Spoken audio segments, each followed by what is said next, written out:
Les femmes tracent leur route depuis plus de 100 ans à travers l'ensemble des médias écrits, visuels, audio et électroniques. Depuis la conférence de Beijing en Chine, elles occupent désormais divers postes de décision élevés dans les organisations médiatiques de divers pays. Malgré ces avancées, les femmes des médias se heurtent toujours au plafond de verre car trop souvent limitées au même rôle. Mais quelle place occupent-elles réellement et pour quelle représentation? Vous trouverez des éléments de réponse dans un reportage que vous proposera la rédaction de Parole des femmes.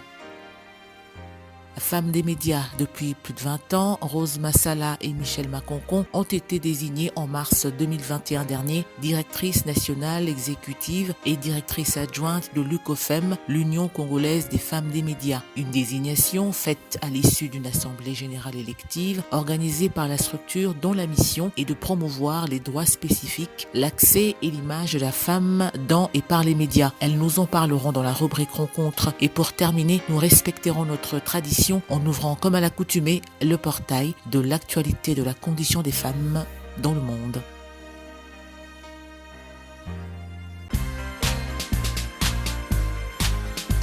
Bienvenue à toutes et à tous à ce nouveau numéro de Parole des femmes. Ce soir, nos regards seront focalisés sur le rôle ainsi que la place qu'occupent les femmes dans les médias. Et pour en parler un peu plus largement, nous recevrons pour vous deux grandes dames de la sphère médiatique congolaise. Il s'agit de Rose Massala ainsi que de Michel Maconcon, toutes deux membres de l'UCOFEM, l'Union congolaise des femmes des médias. Et bien entendu, elles nous parleront de cette place importante que doit occuper justement la femme congolaise qui émerge dans le monde médiatique. Ce sera tout à l'heure, juste après ce reportage qui lui revient justement sur le rôle que devraient jouer ces dames dans la sphère médiatique. Regardez.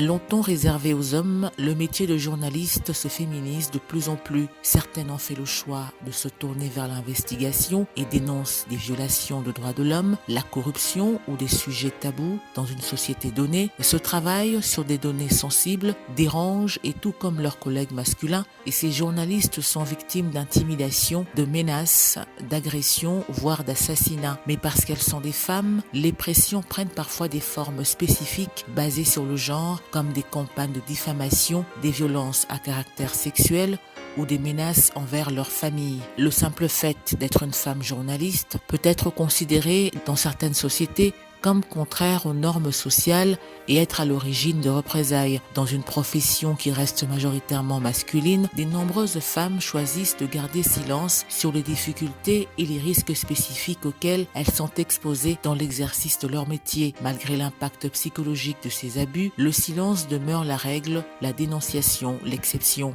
Au-delà de toutes ces difficultés, la femme des médias joue un rôle énormément important dans la transformation et le développement des sociétés modernes. Le métier de journaliste constitue pour la femme une opportunité pour faire valoir ses compétences, pour participer aux actions de développement de sa communauté. Son implication est très remarquable en faveur de la promotion des droits de l'homme, de la culture de la paix et la résolution des conflits, de la bonne gouvernance, de la démocratie, etc.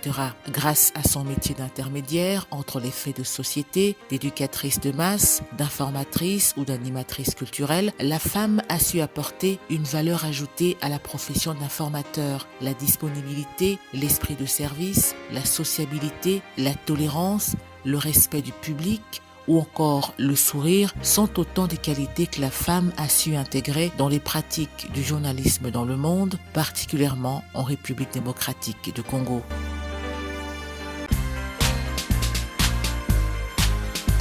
Merci à vous de nous rejoindre dans la deuxième partie de Parole des femmes consacrée, vous le savez, à la rubrique rencontre qui met en exergue une ou plusieurs invités. Et ce soir, nous avons le plaisir de recevoir pour vous deux grandes dames du monde des médias congolais. Il s'agit de Rose Massala ainsi que de Michel Maconcon, toutes deux portées à la direction de l'UCOFEM, l'Union congolaise des femmes des médias. Bonsoir mesdames. Bonsoir madame. Et bienvenue sur ce plateau de Parole des femmes. Merci beaucoup. C'est un honneur de recevoir des aînés dans le métier, des aînés qui ont toujours été proches de nous et nous guider. Comment allez-vous? Pour ma part, je vais très bien. Et vous, Moi Michel? aussi, je vais bien, je suis vraiment super forme. Rose Massalas, il faut commencer par vous. Vous aviez été depuis le 22 mars 2021 dernier porté, désigné comme étant la présidence, il faut le dire ainsi, de l'UCOFEM à l'issue d'une assemblée générale élective. Vous êtes donc désormais la directrice nationale exécutive. Quelles étaient vos impressions par rapport à cette élection? Un rectificatif avant de commencer, c'est plutôt le 20 mars que les élections se sont tenues à l'UCOFEM. Et comme vous pouvez le voir, Dieu fait grâce, nous sommes bien portantes, tout va très bien en tout cas pour nous, car le souffle de vie qu'il nous renouvelle chaque matin continue à agir en nous et à nous maintenir en vie. Merci beaucoup, nous lui en sommes très reconnaissantes. Alors, pour les impressions, à ce jour-là du 20 mars 2021, pour dire vrai, c'était une satisfaction. Satisfaction pourquoi? Parce que c'était comme la suite logique d'un processus qui avait été déclenché depuis bien avant. Car c'est depuis 2018 en tout cas qu'au niveau du conseil d'administration, à chaque fois élargi au comité de gestion de l'époque, qu'on tenait des réunions pour préparer en fait les changements à la tête de la structure. Si je peux dire, je ne sais pas combien on peut compter le nombre des élections, plutôt des réunions qu'on a tenues, mais il y en a eu. Parce qu'en un mois, on pouvait avoir 2 réunions et à chaque fois, on revenait sur cette nécessité de penser au changement à la tête de la structure. Et voilà, donc ce n'était pas une surprise, c'est quelque chose qui avait été préparé. Était-il évident pour vous de remplacer Anna Maïmouna? Mais bien sûr. Parce que je viens de dire que c'était un processus qui a été déclenché depuis bien avant. Vous étiez la seule mieux placée pour remplacer? Non, parce que il y avait, au fait, quand on a préparé les élections ici, on a mis la commission qui avait été mise en place pour préparer les élections, était dirigée par une membre du conseil d'administration, avait établi, en fait, un profil pour celle qui devait passer à la tête de la structure. Et c'est sur base de ça que tout avait été préparé. Et je n'étais pas la seule parce que je ne suis pas la seule en fait à réunir les conditions.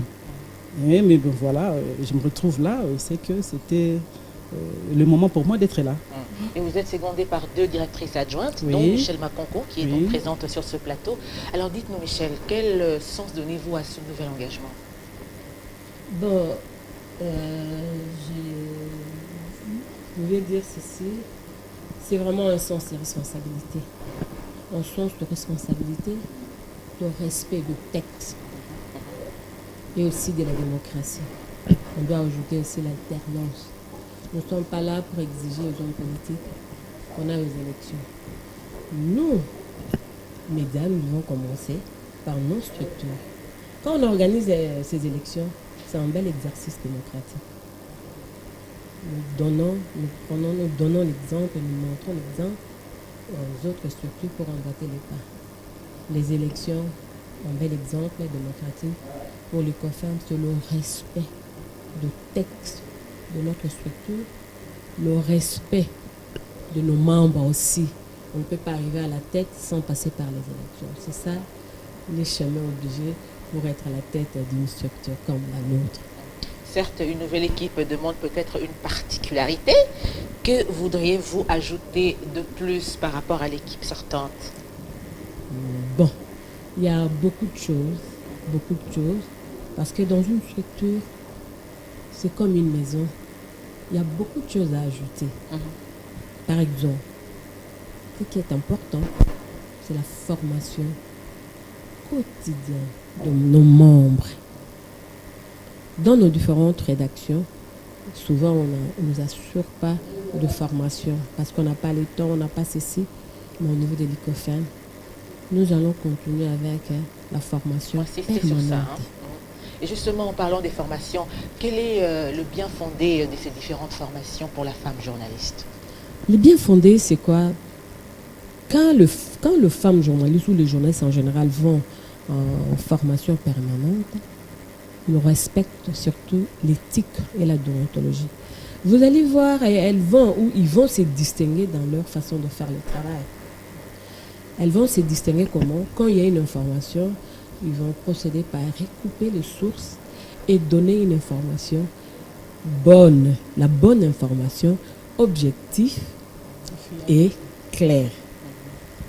Elles ne font pas les dialogues. Voilà ce que je pourrais dire. Rose Massala, vous portez à la tête de la nouvelle direction. Quels sont les défis?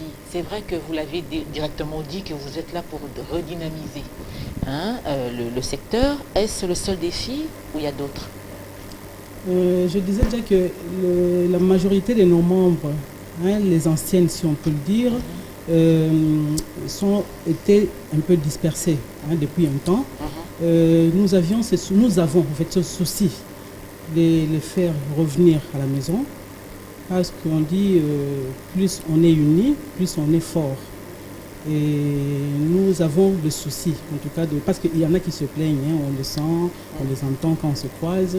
Et le souci, c'est de faire revenir d'abord toutes celles qui sont parties. On ne sait pas, chacune est partie pour une raison ou une autre. Mais bon, notre souci, c'est de faire en sorte que toutes reviennent. Nous avons besoin de toutes celles-là pour réunifier la famille. Voilà.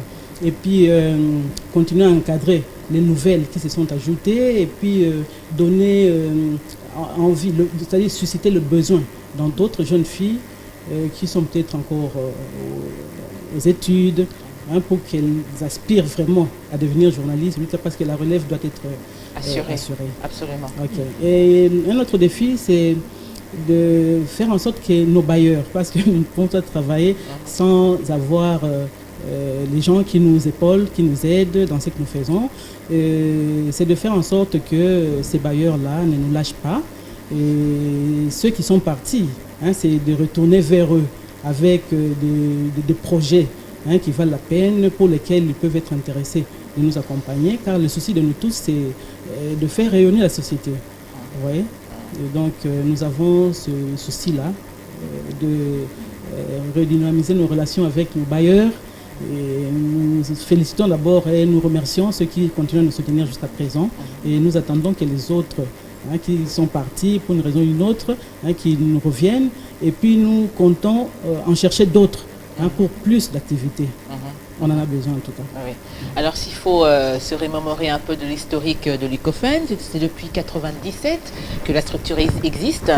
Des étudiantes s'étaient réunies pour créer cette structure et vous faisiez partie à l'époque de ces étudiantes de l'ISTI, aujourd'hui FASIC. Quelle était la motivation pour créer une structure aussi spécialisée? Merci beaucoup pour la question. La première motivation, c'était quoi?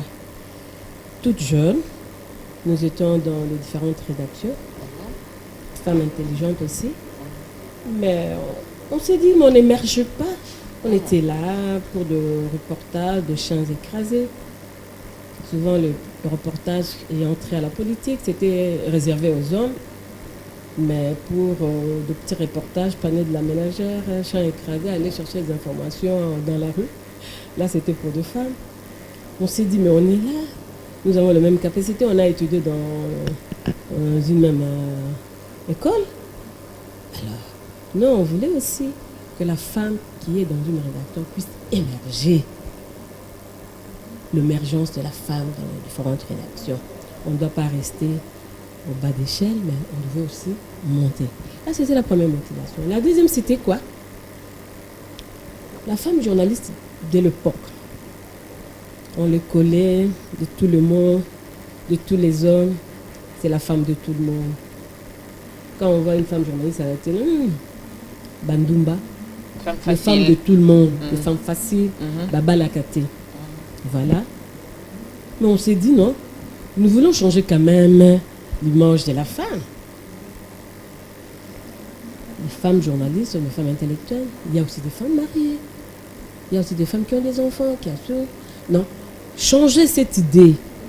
Quand on travaille avec des hommes, ce n'est pas automatiquement qu'on est la femme de ces messieurs-là. Nous sommes des collaboratrices ou des collaborateurs.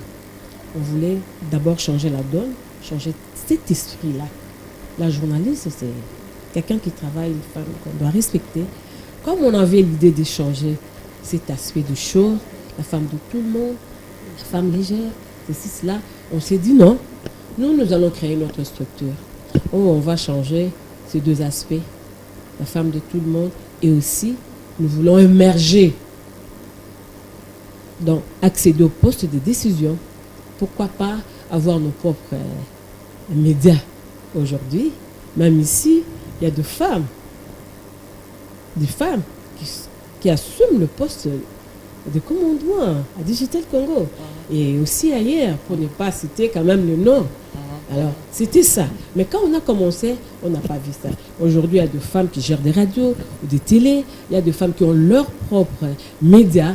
Voilà un peu le travail de l'UCOFEM. Cette aventure, là où nous sommes arrivés avec notre aventure. Peut-être un premier défi réussi, mais le deuxième reste encore à désirer, hein, parce qu'aujourd'hui, le combat continue. L'image... Tu fais partie aussi, tu es une femme journaliste, vous et nous allons continuer le combat. On ne s'arrête pas quelque part, mais on doit continuer pour... Rose Massala, il faut en parler quand même. Hein. L'image de la femme de médias continue à donner des maux de tête parce qu'aujourd'hui encore, les parents hésitent quand il faut envoyer leurs enfants, leurs filles à l'IFASIC parce qu'elles se disent que ça sera entre guillemets, elles deviendront des filles peut-être faciles. C'est un constat. Mais pouvez-vous nous dire comment est-ce que les jeunes filles qui sont actuellement aux études puissent s'aider à pallier à ce problème? Bon, je crois que c'est abusivement quand même, non? C'est ce que nous venons de dire ici tout à l'heure. C'est abusivement qu'on met les gens dans un paquet. C'est vrai que les gens peuvent parler des choses des fois qu'ils ne connaissent pas. Et puis, non, si quelqu'un veut te salir, quelqu'un a envie de t'éclabousser, il ne faut pas attendre qu'il y ait quelque chose de négatif contre toi. Il peut créer une situation qui n'existe pas. Il va te coller tous les mots qu'il aimerait, pourvu qu'il y ait une audience pour l'écouter. Mais ceux qui connaissent réellement la personne, même s'ils entendent quoi être dit autour de quelqu'un, mais s'ils connaissent bien la personne, franchement, ça entre, ça sort de l'autre côté. Et je disais tantôt que notre mission, c'est aussi de motiver ces filles qui sont encore sur le banc d'études, qui font le journalisme, la communication comme études, pour demain et après-demain devenir des journalistes. C'est quelque chose que nous devons vraiment encourager parce que on s'est rendu compte que l'homme, en général, oui, nous sommes tous hommes avec grand H. Or, tout homme est né avec les mêmes droits. Nous avons en principe les mêmes droits, nous devons jouir des mêmes droits, mais ce n'est pas ce qui se vit au quotidien. S'il y a des organisations qui militent pour les droits des femmes, c'est justement parce qu'il y a des problèmes dans ce secteur-là. Si on n'avait pas, je ne pense pas que ces structures-là existeraient. Mais parce que c'est différent, ces inégalités-là continuent à être démises. Voilà pourquoi les femmes doivent continuer avec d'autres hommes. Il y a des hommes en tout cas qui accompagnent les femmes. Parce que ces combats-là, ce n'est pas à la femme de la mener seule. Il faut qu'il y ait d'autres personnes à côté qui l'accompagnent. Et voilà comment nous pouvons espérer arriver à une solution durable. Certes, l'UCOFEM existe depuis 1997. À quel moment aviez-vous intégré cette structure et comment avez-vous vécu les bénéfices justement en étant officiellement membre de l'UCOFEM? Nous étions tout un groupe de jeunes filles. Oui, il y a un moment, on a parlé de cette fondatrice, mais je dirais qu'il y avait plus. Voilà, c'est ça. Tel que vous me voyez, c'était la version officielle. Voilà. Donc, tel que vous me voyez, je suis parmi ces filles, ces jeunes filles qui ont créé cette structure. Nous étions encore aux études. Et c'était par souci, justement, parce qu'alors étudiantes, mais on travaillait déjà toutes. On était chacune dans une rédaction donnée, et pas des moindres. Et on faisait un travail qui était estimé de qualité par nos aînés. Et voilà pourquoi nous avions même obtenu à l'époque, nous on était engagés. On avait signé des contrats avec les maisons qui nous engageaient, qui nous employaient. C'est justement parce qu'ils avaient estimé que nous faisions le même travail que les hommes. Bon, peut-être pas le même à l'époque, on était encore toutes jeunes, on venait d'être stagiaires et quoi. Mais ils avaient estimé que c'était quand même important de nous engager parce qu'on donnait ce qu'ils attendaient de nous. C'est-à-dire sur le plan professionnel, on savait rendre ce qu'il fallait rendre. Et puis je voulais ajouter. Allez-y. Vous savez quoi? Nous étions tous de la même promotion. Nous étions tous de la même promotion. Elle et moi, donc Madame la Présidente et Michel Macron, de la même promotion.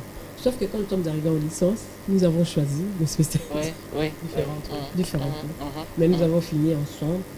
Même promotion, nous avons terminé le cycle des radios ensemble. On a changé peut-être, elle a fait l'économie, moi je fais la politique intérieure. Mais on a terminé les études ensemble. Donc on a grandi ensemble. Nous comprenons très bien. C'est vrai qu'à partir d'un constat, vous décidez de créer cette structure, une espèce de révolte au regard des autres. Quelles étaient les difficultés que vous avez pu rencontrer, les difficultés régulières avant de vous imposer dans la société? Les difficultés ne manquent pas, surtout quand on vient à peine de commencer, surtout quand on est très, très, très jeune aussi. On a eu des difficultés d'ordre financier. On avait passé l'argent à peine. Journaliste et stagiaire, on a commencé à travailler. On avait pas assez d'argent pour organiser des activités. Mais avec nos petits moyens, on arrivait à cotiser. C'était ça notre force, la cotisation de chaque membre. C'est avec ça qu'on organisait nos activités.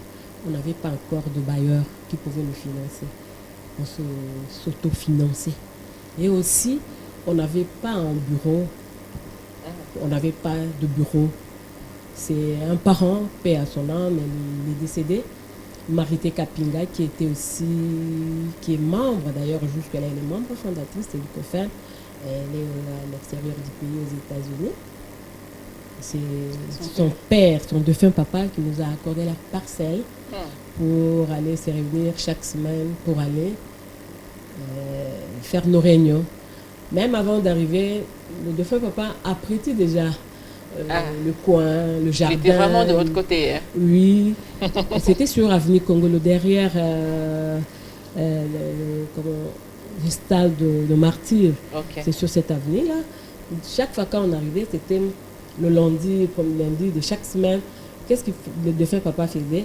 Il va là-bas déjà au jardin, il place pour nous les chaises dès qu'on arrive. Même si Marité à l'époque travaillait au journal Le Phare, même si elle était retenue pour son journal, nous on arrivait, on se sentait chez nous, papa a arrangé déjà les chaises pour nous et on a organisé nos réunions là-bas chez le défunt papa. Donc c'était ça. Et après, au fil du temps, avec le sérieux dans le travail, on a commencé à avoir de petits financements. Et il y a aussi les aînés qui nous aidaient aussi. On sollicitait auprès de nos aînés qui nous connaissaient, des financements, qui nous accompagnaient aussi pour des projets. Des fois, on appelait seulement nos aînés de l'UFASIC pour telle formation, parce qu'on n'avait pas grand-chose. Et ils acceptaient de le faire d'une manière bénévole. Maros peut ajouter quelque chose. Oui, pour dire que le combat de la femme, c'est pas que c'est réservé aux femmes seules de le mener. Non. Il y a des hommes qui franchement comprennent, qui ont compris que la place de la femme doit être vraiment assurée parce que la femme a du potentiel, elle a quelque chose à donner à la société. Si le papa de Marité avait compris que sa fille avait le droit d'occuper ce coin de la parcelle pour se réunir avec ses amis, dans le souci d'échanger des idées, pour chercher à promouvoir leurs droits. Je crois que ce papa-là était vraiment genré. Et il y a beaucoup d'hommes qui sont comme ça. Il y a beaucoup d'hommes genrés qui comprennent et qui soutiennent des femmes.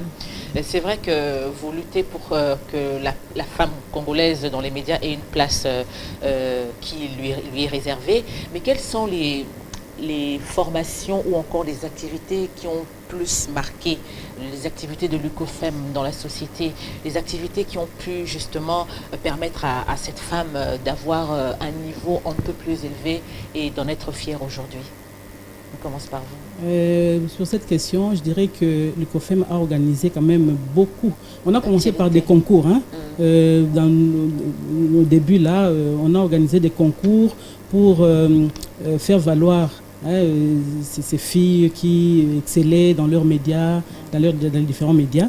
Et nous avons organisé également des campagnes de sensibilisation.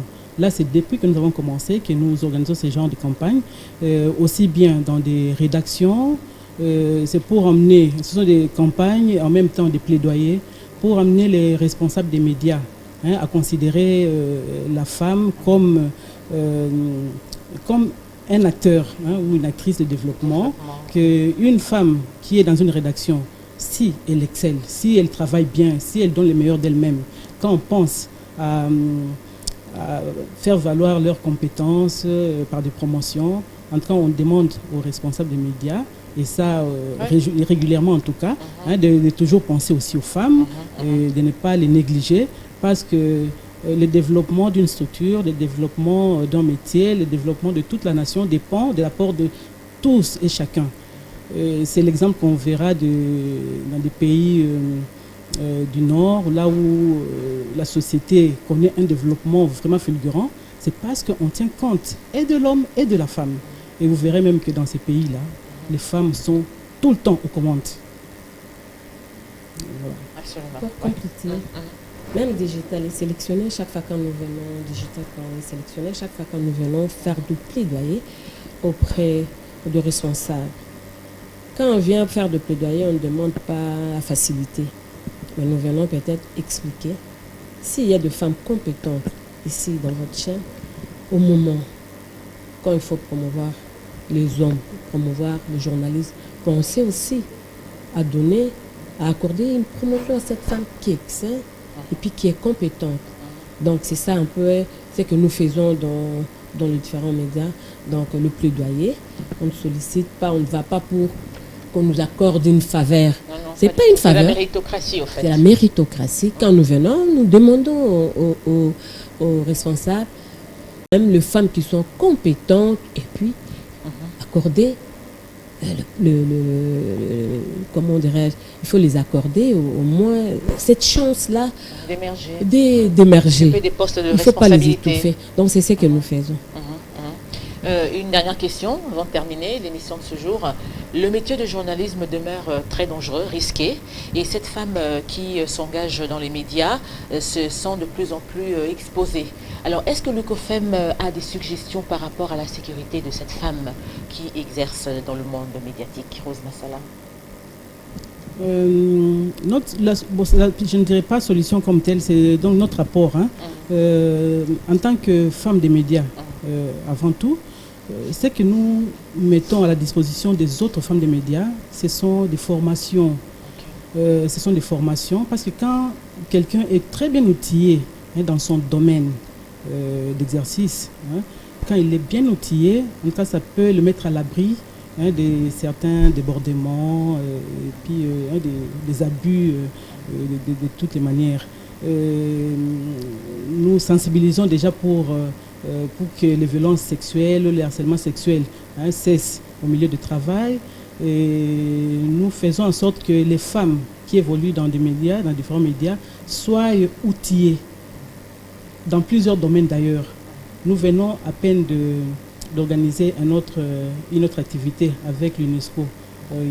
C'était du 7 au 9, à Pullman Intercontinental. C'était justement pour que les femmes, et il y avait aussi quelques hommes venus des différents médias, qui étaient là pour avoir la matière qui va leur permettre de bien traiter les femmes partout où elles se trouvent. Et la femme qui travaille dans les médias a aussi besoin d'être respectée et d'être protégée par la loi.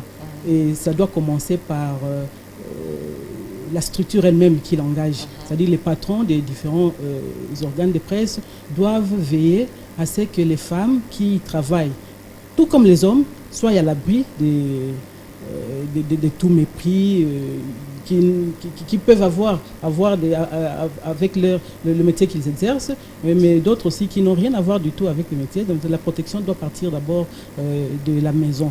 Et la plus grande protection, c'est la personne elle-même quand elle connaît ses droits et ses devoirs. Voilà.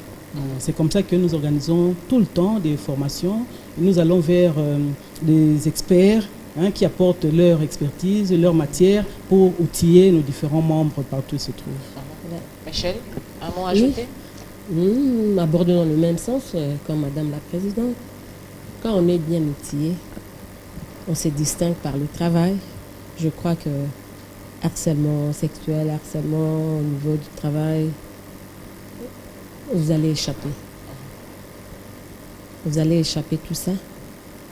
Quand on est très faible, on doit courir auprès des hommes pour t'aider à rédiger ton reportage, pour t'aider à faire ceci. Mais vous ouvrez la porte et l'homme qui comprend déjà que tu es faible, il va profiter. Mais quand tu travailles correctement, tu as la matière et tu travailles. Donc l'homme peut juste te compléter avec une idée et tu te défends correctement. Je ne pense pas qu'on va te tirer par force. Tu vas te défendre parce que tu connais tes droits, tu connais ton travail, tu es une tête bien faite. Je crois que tu vas passer à côté de tous ces harcèlements sexuels.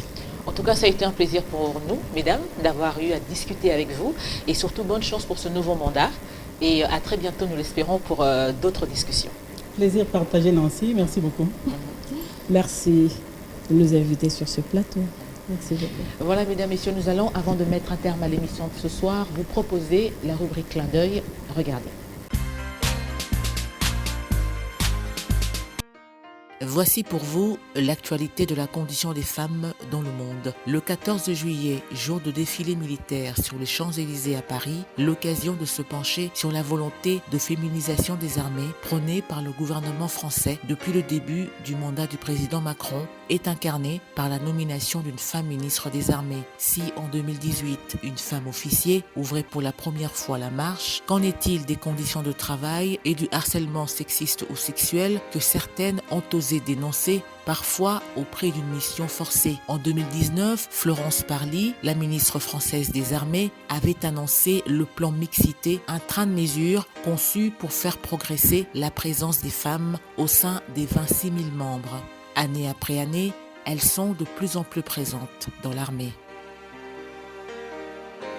Pour la première fois, une Afro-Américaine remporte le concours national d'orthographe. Zahila, avant-garde, une collégienne de 14 ans, originaire de la Nouvelle-Orléans, s'est imposée le jeudi 8 juillet 2021 dernier devant 10 autres finalistes en épelant de la bonne façon le mot mouraya, un genre de plante. Première afro-américaine à remporter le concours National Spelling Bee, créé en 1925, elle a souhaité que sa victoire inspire d'autres jeunes issus de cette minorité. Sa victoire s'est déroulée sous les yeux de la première dame américaine, Jill Biden, venue assister à l'événement. La jeune fille, prénommée Zahila, est également douée au basketball. Elle y joue depuis l'âge de 5 ans avec 3 records de dribble inscrits au Guinness. Elle veut d'ailleurs se lancer dans une carrière professionnelle dans le championnat américain ou à l'étranger car elle aime les voyages, a-t-elle expliqué. Elles ont un physique ou un âge qui ne correspond pas aux critères en vigueur dans le mannequinat. Ces modèles sont des porte-flambeaux du body positive, un mouvement qui prône l'appréciation de tous les types de corps. Le mouvement du body positive, longtemps marginalisé en France par rapport à l'Allemagne, l'Angleterre ou les États-Unis, retient de plus en plus l'attention des marques. Il permet de lutter contre les préjugés et d'accepter les aléas de la vie. Des nouvelles marques s'associent à ce mouvement, notamment la lingerie qui est désormais incontournable. Ce sera tout pour l'actualité de la condition des femmes dans le monde.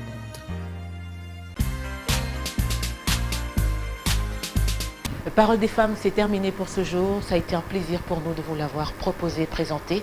Et ce sera avec le même et réel plaisir que nous vous retrouverons la semaine prochaine.